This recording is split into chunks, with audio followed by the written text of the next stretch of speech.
নমস্কাৰ, মই নয়ন। আজি মই আপোনালোকৰ সুবিধাৰ্থে এটা ধুনীয়া প্ৰডাক্টৰ আনবক্সিং কৰিবলৈ গৈ আছো। আহকচোন চাওক কি প্ৰডাক্ট।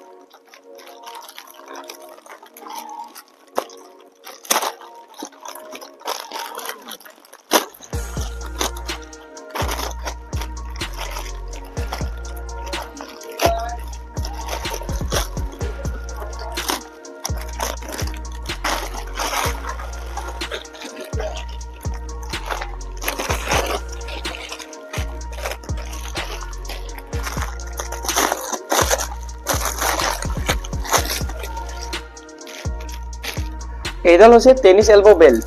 মানে আপোনালোকৰ যদি কিলাকুটিৰ এই বাহিৰৰ ফালে মানে লেটাৰেল সাইডটোত যদি বিষ হয়, যাৰ বাবে আপোনালোকে যিকোনো ধৰণৰ কাম কৰোতে ধৰক আপোনালোকে বটলটো ধৰোতে বা পানী গিলাচ খাওঁতে বা মাইকী মানুহবোৰে ঘৰত ৰন্ধা বঢ়া কাম কৰোতে যদি আপোনালোকৰ কিলাকুটিটোৰ বাহিৰৰ ফালে লেটাৰেল সাইডটোত বিষ হয়, তেতিয়াহ'লে আপোনালোকে এই বেল্টডাল ব্যৱহাৰ কৰিব পাৰে। এই বেল্টডাল পিন্ধি আপোনালোকে যিকোনো ধৰণৰ কাম কৰিলে আপোনাৰ এলবৰ বাহিৰৰ ফালে যিটো বিষ থাকে সেই বিষটো কম হ'ব আৰু আপোনালোকে কামবোৰ আৰামত কৰিব পাৰিব।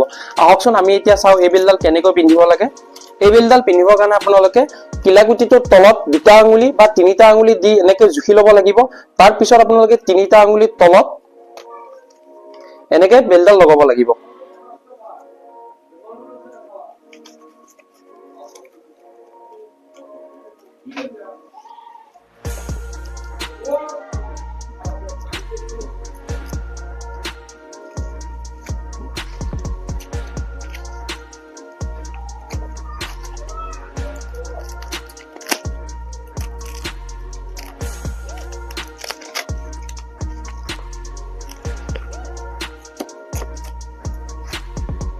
এনেকে এই বেল্টডাল পিন্ধি আপোনালোকে কাম কৰিলে আপোনালোকৰ এলবৰ বাহিৰৰ ফালে হোৱা বিষটো কমি থাকিব, যাক আমি টেনিছ এলবো বুলি কওঁ। কিলাকুটিৰ বাহিৰৰ ফালে হোৱা বিষ কেনেকে আপোনালোকে এক্সাৰচাইজৰ দ্বাৰা ঠিক কৰিব, তাৰ বাবে মই আগতে ভিডিঅ' বনাই থৈছো। আপোনালোকে মোৰ এই ভিডিঅ'ৰ ডেছক্ৰিপশ্যন বক্সত গৈ পেলাই বা আই বটনত শ্ব' হৈ থকা ভিডিঅ'টোত ক্লিক কৰি চাব পাৰিব।